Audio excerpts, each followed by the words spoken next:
bebannya lebih rendah katanya. Itu bagaimana recognition algorithm? Mungkin nanti kita lanjutkan saja. Pertama tadi sebenarnya pembahasan ada juga di saya, nanti kita akan sedikit bahas mengapa usually diuretic itu first line-nya kenapa. Terus tadi kalau misalkan mortalita mungkin hanya sampai hari pertama, yang berikutnya seperti apa, nanti ada namanya sequential nephron blockade seperti apa, dan mungkin ada, kalau saya nanti akan menambahkan ada challenging recognition algorithm. Nah, apa itu? Nanti kita akan bahas, dan ada sedikit case illustration untuk membahas mungkin yang simpel saja, karena nanti yang kompleks akan dibahas oleh Dr. Dia Valentina. Baik, jadi Indonesia kita lihat adalah top contributor of heart failure. Secara prevalensi di Asia sendiri Indonesia urutan kedua setelah China, ya. Tapi kalau kita lihat dari mortalitas, beban mortalitas yang ada di Indonesia itu kita nomor 1, gitu ya. Jadi ada 36% one year mortality pada Indonesia, sehingga ini menjadi beban yang berat bagi kita untuk menangani heart failure dengan baik untuk menurunkan mortalitas. Di Indonesia sendiri data lokal kalau kita lihat sebenarnya kalau kita lihat sekilas nggak terlalu buruk. Kita bisa lihat di sini mortalitas inpatient 3%. Tapi kalau kita lihat hampir sama, bahkan lebih baik dari Eropa, dari Amerika. Gitu. Ada beberapa negara yang kira-kira bisa lebih baik. Tapi kalau kita lihat discharge, ya itu adalah 17%, tinggi sekali. Entah kenapa ini mungkin BPJS kita pulang pasien mesti segera kita pulangkan gitu ya. Mau gimana pun udah lewat terus kita pulangkan padahal masih kongesti. Jadi kita berpikir ini kongesti yang tadi sudah bicara dokter kita. Ada residual congestion yang tetap kita pulangkan akan berakhir dengan mortalitas. Dan ternyata mortalitasnya sangat tinggi. Nah ini ya saya sedikit share data kita ya di RSUI sendiri yang kita baru rumah sakit baru berdiri kita kumpulkan. Ini memang ada 32% ada HFrEF dan 59% HFrEF. Ada beberapa pasien yang beruntung untuk jadi improve ke 4%. Nah ini one year mortality rate-nya kalau misalnya kita di sini hospitalization 30% ya, saya kira masih sama, dan mortalitasnya 11%. Gitu ya. Saya nggak membandingkan lebih baik gitu ya, tapi nanti kita akan bahas gimana sih harusnya, makanya kita bahas recognition itu sangat penting. Yang untuk mencapai mortality rate yang lebih baik, hingga kita bisa memperbaiki angka Indonesia gitu ya. Baik, ini yang sudah saya kira Dr. Lita sudah sampaikan, ini yang versi dari bukunya kita bahasa Indonesia. Tadi volume overload kita, kalau misalnya ada pasien akutik compensated heart failure, kita lihat dia udah pernah pakai diuretik atau belum. Kalau iya, kita pakai dosis inisial 1 sampai 2. Nanti kenapa sih kita harus pakai 2? Mungkin sedikit aja karena udah ada pembahasan. Karena kita berhubungan sama ceiling effect. Furosemide itu memiliki ceiling effect, gitu ya. Ceiling effect ini apa sih? Adalah batas maksimal yang harus kita berikan dan itu dia akan bekerja. Kalau kita lebih dari ceiling effect itu biasanya dia nggak akan ada yang respon lagi, udah ceiling effectnya segitu. Tapi kalau kita dosis lebih tinggi, berfungsi untuk mempertahankan. Jadi lebih panjang, lebih tinggi dosisnya itu bukan berarti lebih hebat, tapi dia lebih pertahanan lebih panjang, dia akan efek diuretiknya akan lebih makin panjang. Oleh karena itu, biasanya kalau pada orang normal itu dikatakan literatur 10 mg ada cukup sebenarnya. Tapi kalau untuk makin heart failure, maka makin ceiling effect itu biasanya makin tinggi. Begitu pula pada CKD, ceiling effect-nya makin tinggi. Dikatakan literatur 80 mg malah ceiling effect-nya. Makanya ini keluar dasarnya untuk 1 sampai 2 karena dari data ceiling effect pada heart failure apalagi pada CKD itu lebih tinggi, bisa 40 sampai 80 mg. Inilah dasar kenapa pemilihan 1 sampai 2 kali dosisnya. Oke. Lalu nanti dilihat seperti Dr. Lita yang sampaikan tadi, kalau misalkan kita yang paling penting di sini adalah evaluasi. Yang saya mau menekankan di sini evaluasi ya. Jadi kita evaluasi akan gagal jantung itu enggak 1 hari, enggak 2 hari berikutnya. Evaluasi dalam waktu kita langsung evaluasi dalam 6 jam, gitu ya. Ini yang sering kadang-kadang miss, kita evaluasi 1 hari sebelum setelahnya. Kita pengen lebih cepat karena dari data menunjukkan bahwa kalau evaluasi lebih cepat ya bisa dengan urine output atau bisa dengan spot sodium, natrium itu akan berimpact pada survivabilitas. Jadi kita evaluasi dalam 6 jam. Jadi teman-teman di GP yang di IGD evaluasi dalam 6 jam langsung lihat urinnya berapa. Jangan udah dimasukin kita nggak tahu urinnya berapa, nanti tanggung jawab yang rawat inap. Tidak seperti itu. Jadi kita evaluasi dalam 6 jam. Kalau tidak langsung bisa kita lakukan tadi terapi double dose. Kalau misalkan belum, kalau misalkan sudah cukup maka kita lanjutkan. Nah sedikit pertanyaan tadi, why lagi-lagi kenapa furosemide? Why is this first line? Terus kenapa? Tadi ada pertanyaan intermittent atau continuous infusion gimana?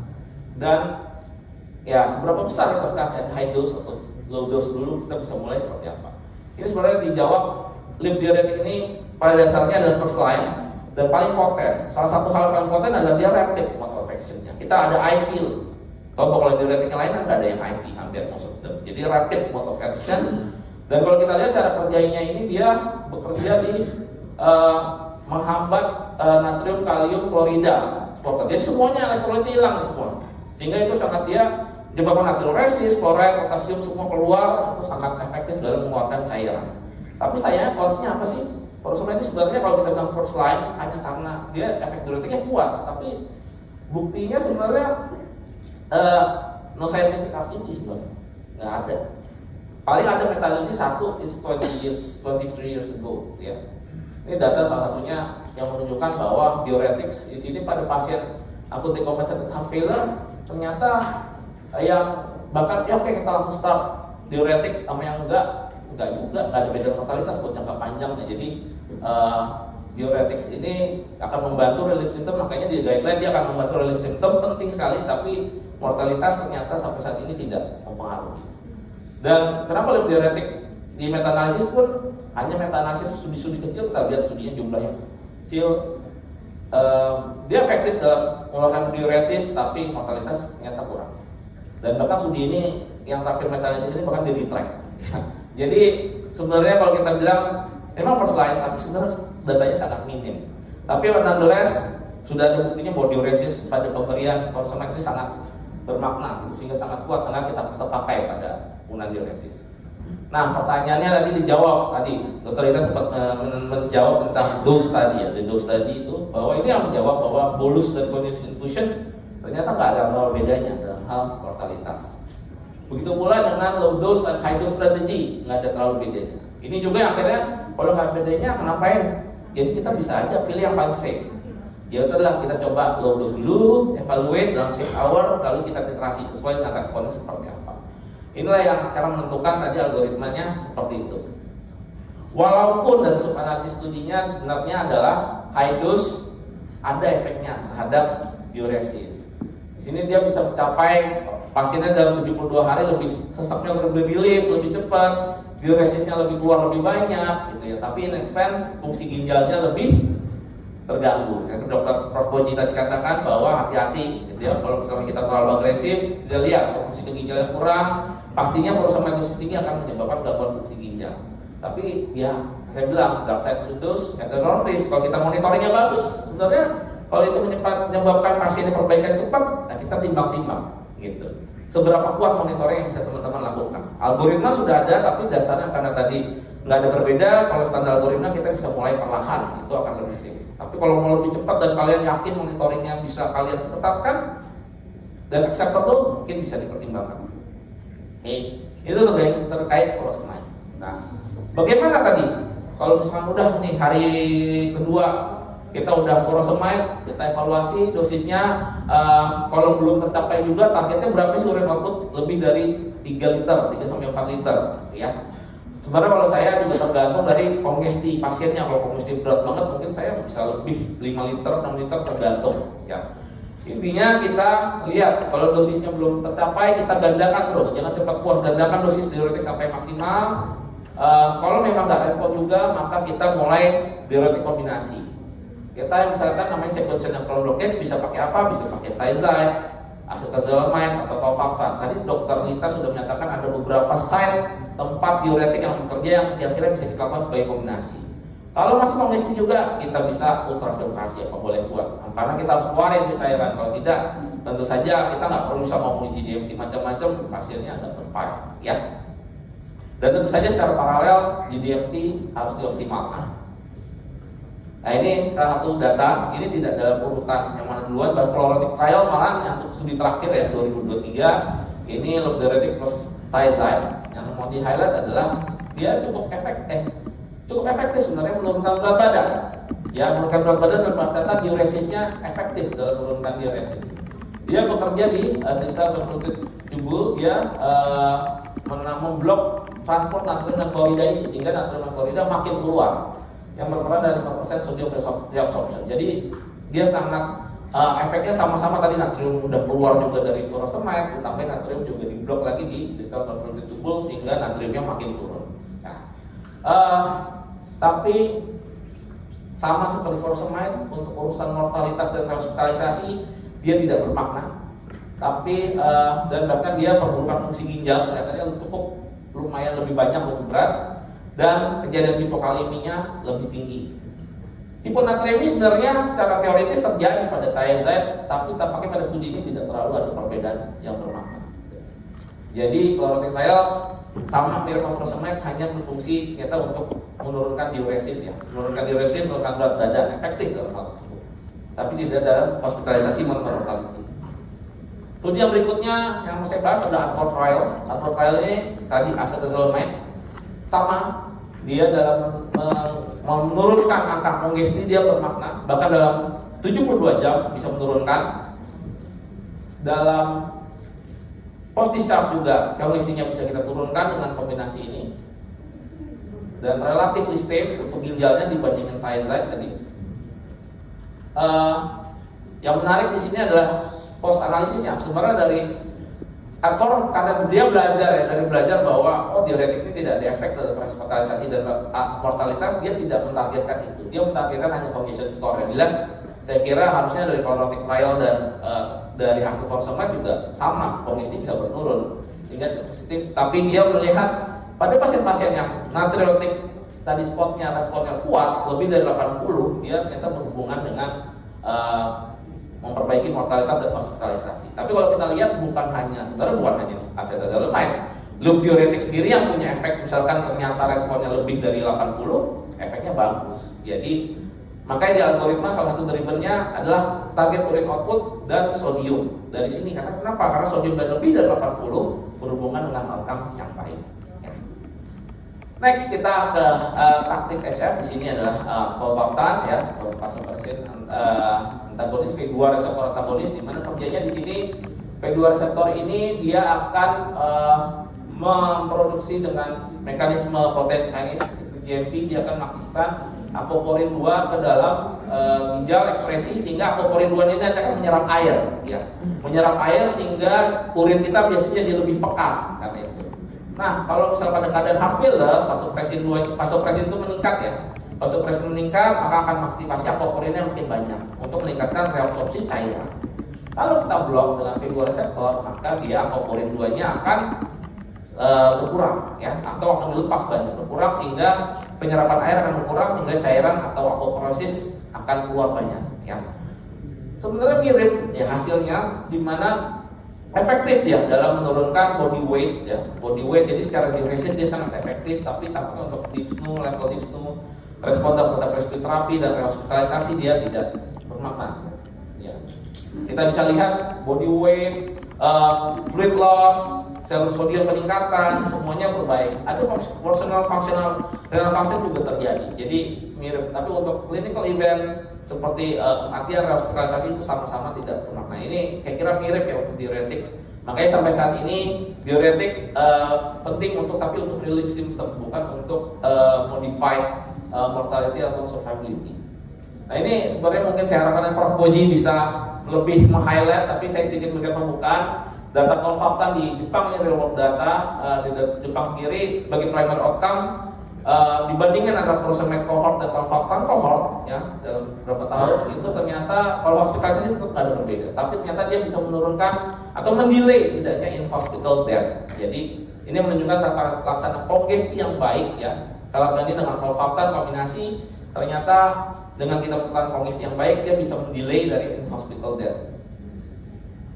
Oke, Indonesia data seperti apa? Kebetulan guru saya Dr. Riri sudah mencoba juga, ternyata memang tolvaptan vasopressin antagonis early use pada keadaan hiponatremia ternyata bisa menurunkan length of stay dan meningkatkan sodium, sehingga ini bisa dipertimbangkan benar-benar pada pasien yang memang kejadiannya adalah hiponatremia dan heart failure, maka kita bisa gunakan tolvaptan untuk mereduce length of stay dan juga meningkatkan sodium level. Ya.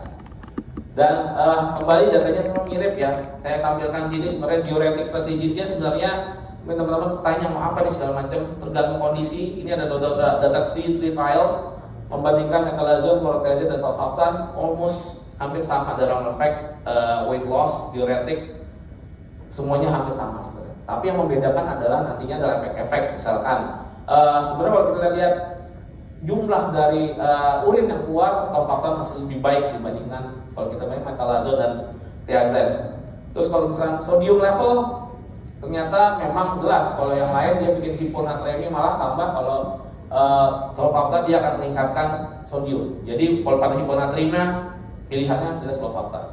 Terus kalau misalkan cenderung chloride, saya kira nggak terlalu jauh berbeda, tapi jelas kalau kita ingin menurunkan pada yang thiazide, serum kreatinin lebih baik pada tolvaptan dibandingkan thiazide. Jadi pilihannya kalau dengan thiazide sama tolvaptan sedikit lemah, tolvaptan lebih safe buat ginjal dibandingkan thiazide, golongan-golongan dari thiazide untuk sequential nephron blockage.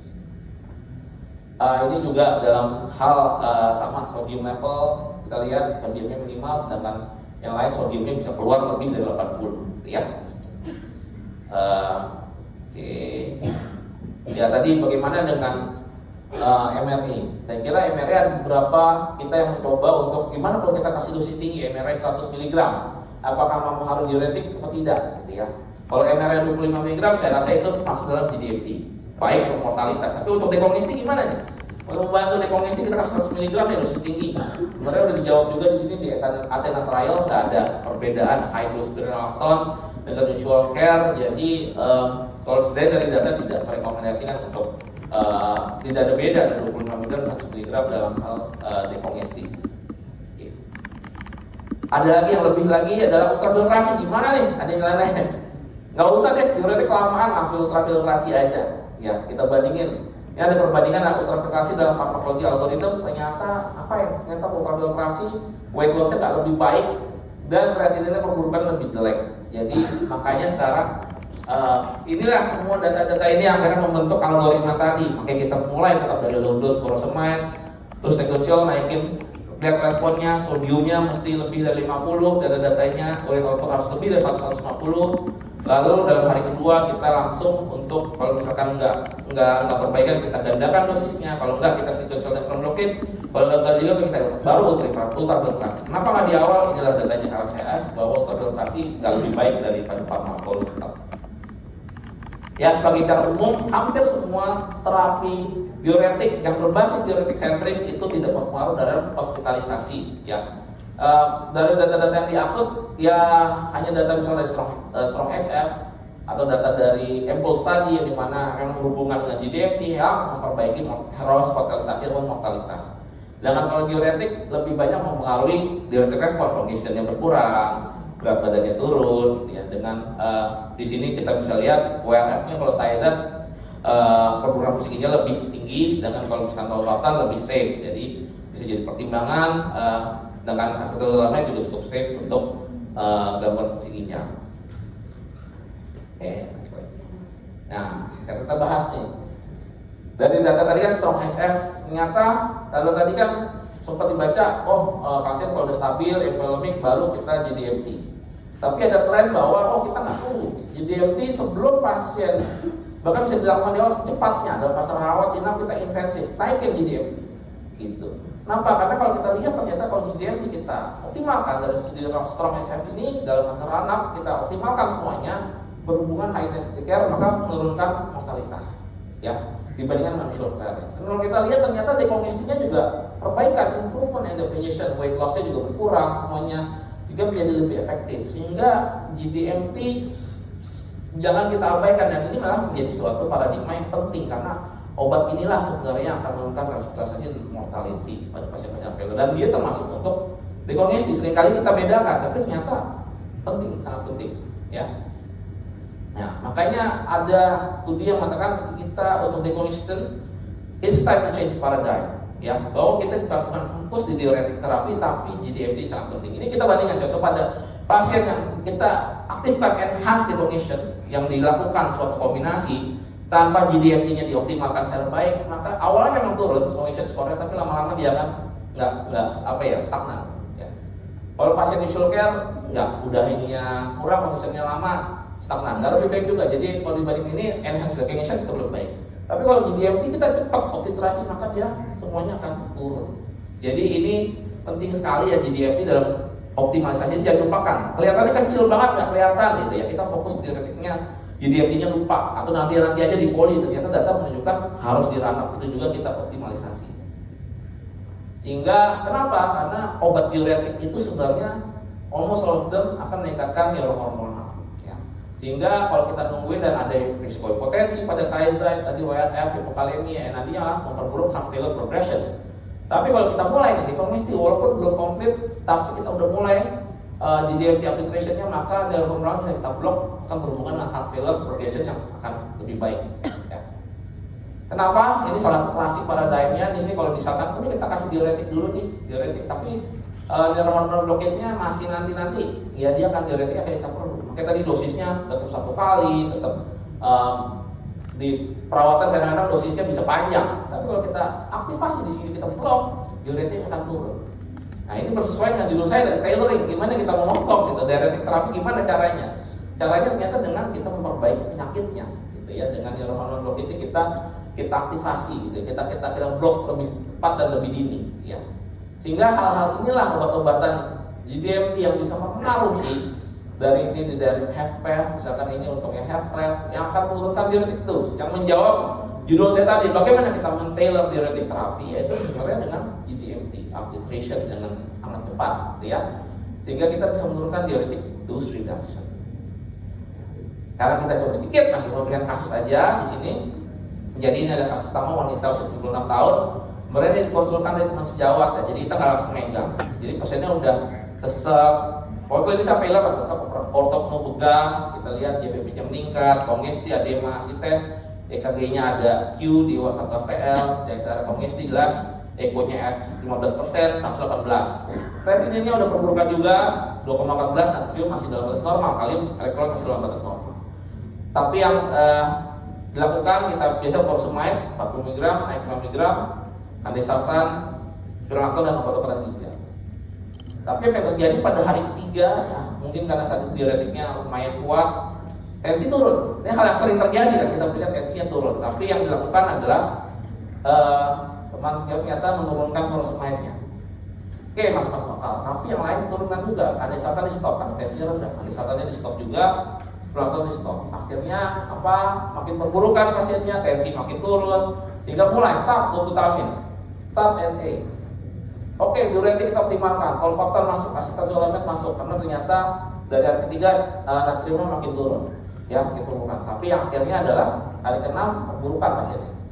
Makin urinnya makin nggak keluar, malah bencana hati. Saat mau di hati akhirnya pasien aduan aritmia malignan, sehingga pasien akhirnya meninggal. Di sini salah satu contoh algoritma tidak dijalankan, kongesti masih tetap jalan, heart failure-nya nggak perbaikan karena GDMT-nya di stop, sehingga pasien perburukan.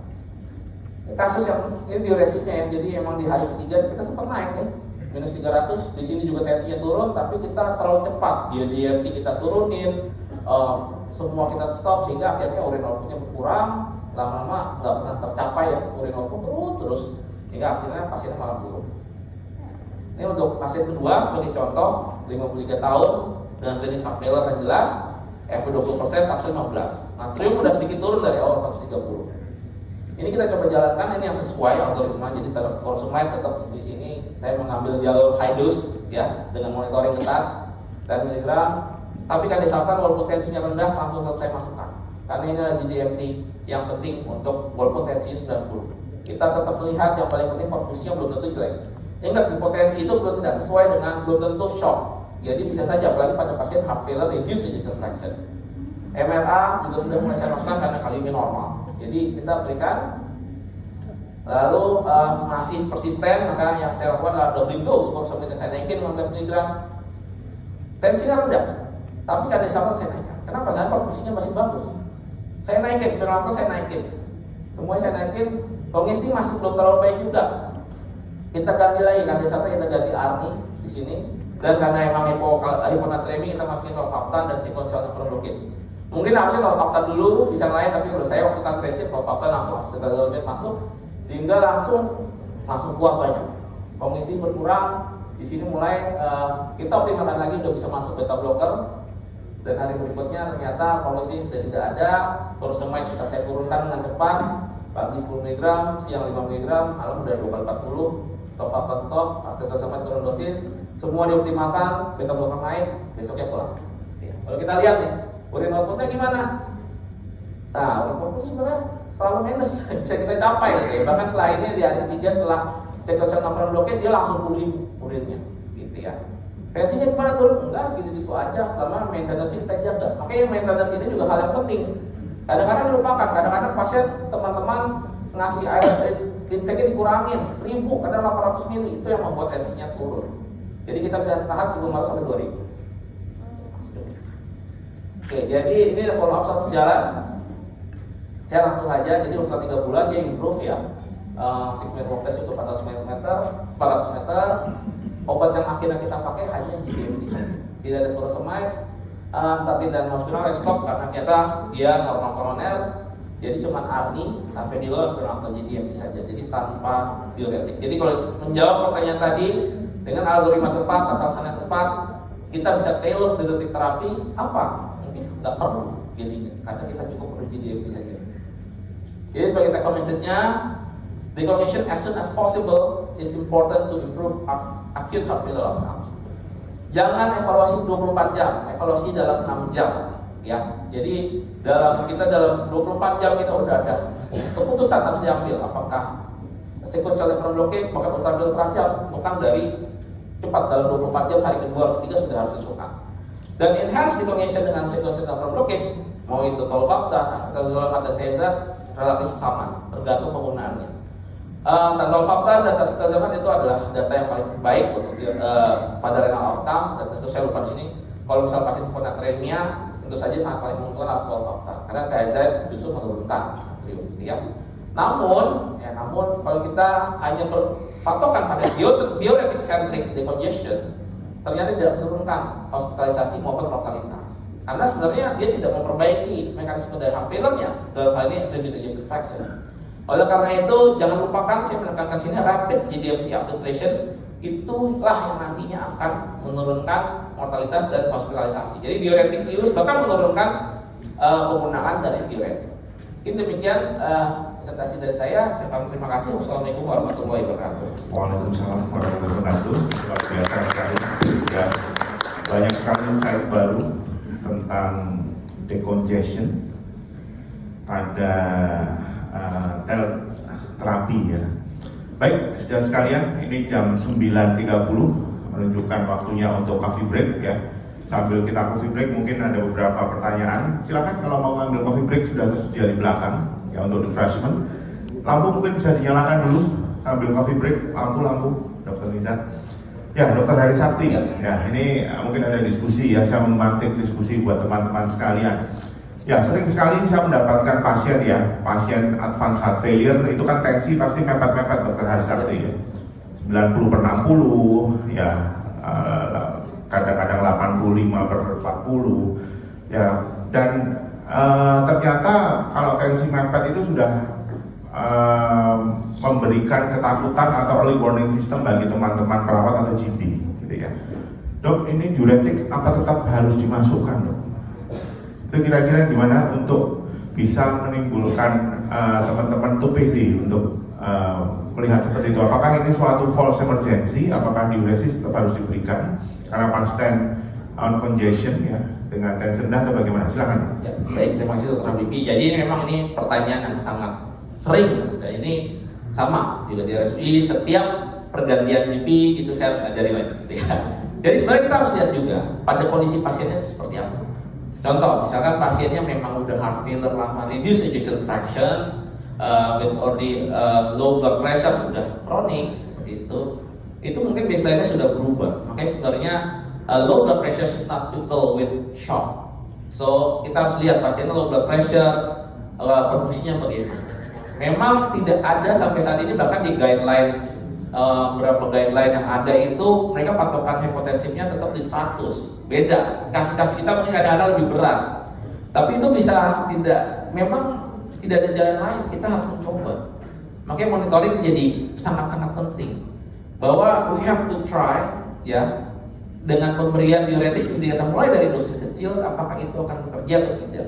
Karena tidak semua pasien tensinya rendah saat kita inisiasi, misalkan tadi contoh andesartan dengan dosis kecil atau apalah ACE inhibitor dosis kecil itu akan ternyata akan menurunkan tensi. Kita harus have to try. Tentu saja ada nggak pasien-pasien yang kita berikan tensinya turun, nggak tolerable, tentu saja ada. Tapi kita tidak akan pernah tahu kalau tidak kita coba, gitu. Jadi kalau kita tidak coba nggak akan naik-naik tuh. Tapi kalau misalnya kita coba, memang kita turun, ada yang kita harus optimalkan. Penyebabnya apa? Kadang-kadang, oh iya urin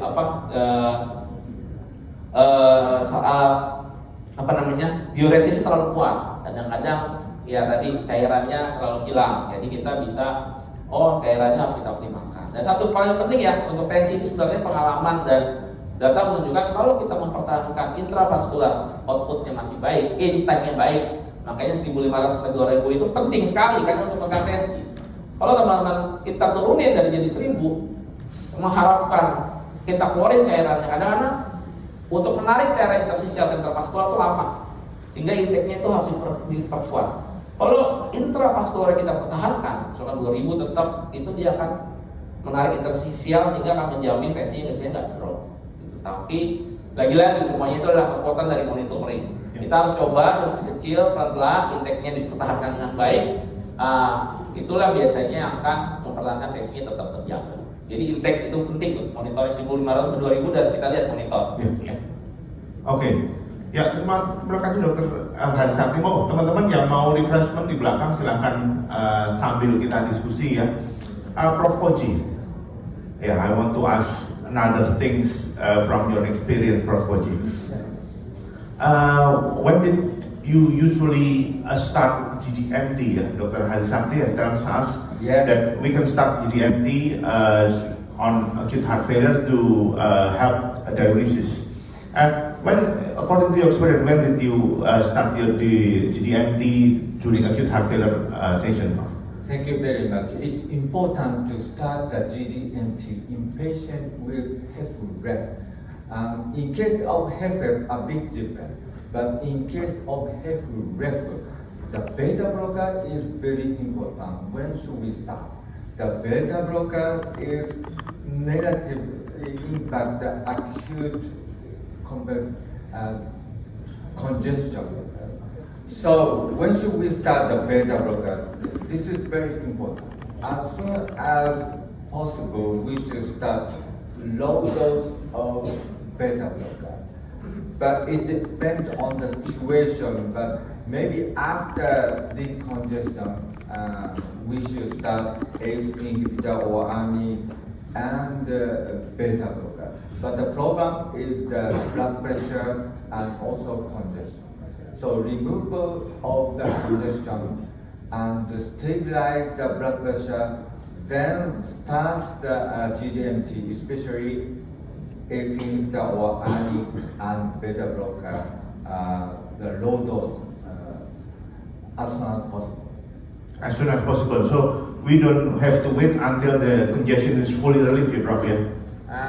It depends. It's too much. It's impossible. But it is mild. I think we have better start the low dose of the ACE inhibitor or ANI and beta blocker. If the low dose, but the symptom is mild, we should start as soon as possible.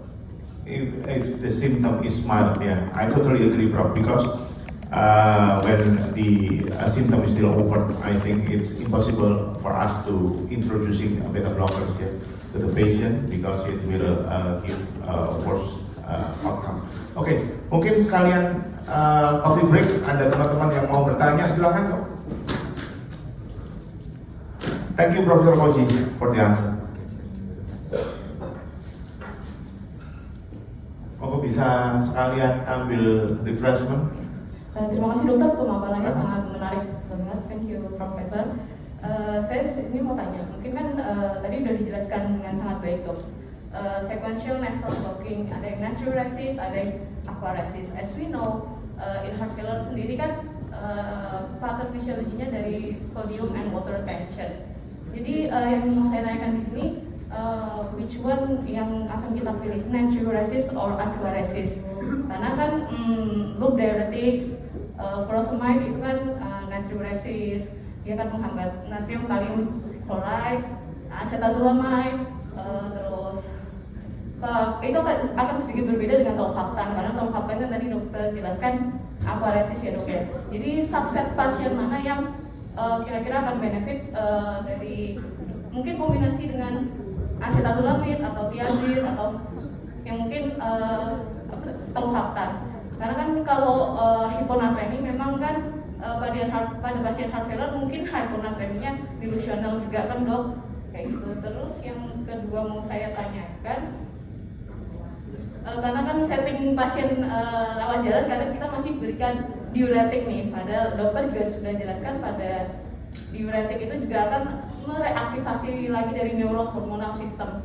Jadi when kita bisa menstop dari diuresisnya kayak gitu, karena mungkin pasien sudah nggak kongesti secara klinis, cuma kan kita tidak tahu kongesti intravaskularnya seperti apa gitu loh.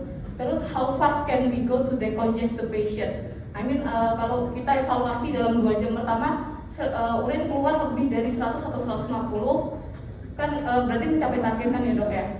Lalu apakah kalau misal kita mau naikkan diuresisnya lebih dari itu, apakah itu cukup safe? Maksudnya kita bisa seberapa agresif sih untuk mendekongesti pasien-pasien heart failure? Oke, itu dokter, terima kasih.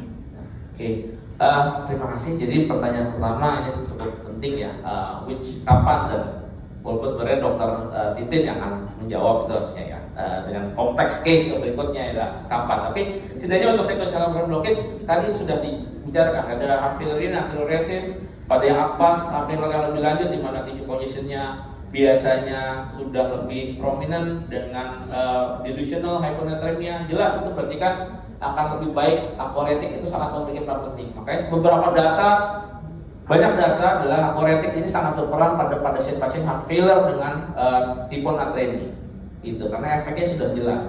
Jadi saya kira aquaretic akan sangat berperan pada pasien-pasien dengan hiponatremia. Kalau pada pasien-pasien yang tidak hiponatremi, gitu ya, pasien natriumnya masih 10, mungkin kita bisa pertimbangkan yang kaliumnya juga masih baik. Kita bisa pertimbangkan yang lain. Teoretik kenal misalkan studi acetazolamid yang lain itu juga bisa sih kita pertimbangkan.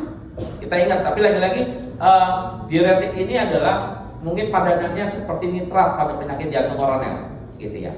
To relieve symptom, ya. Jadi untuk mengurangi atau bahkan kita mengurangi dengan dekongesti untuk supaya GDMT-nya bisa masuk, gitu. Karena tadi kan contoh ada edema kongesti di usus, oral nggak bisa masuk dengan baik sehingga kita harus turunin dulu sehingga ya, kita dekongesti jadi penting. Nah tadi pilihannya kembali yang kemana tergantung, biasanya profil elektrolit itu menjadi hal yang sangat penting untuk kita pilih yang mana, mau natriuresis atau mau yang aquaretic, tergantung ya. Terus yang kedua pertanyaannya adalah how fast ya, decongesti kita bisa. mungkin yang kedua outpatient nanti dijawab Prof. Koji. Nah itu karena sesi berikutnya Ya. Prof. Koji akan menjelaskan tentang managing congestion in outpatient setting. Kebetulan sekali ya. Ya. Ini dari IT juga butuh waktu buat ada sedikit itu. Monggo teman-teman kita break dulu ya sekitar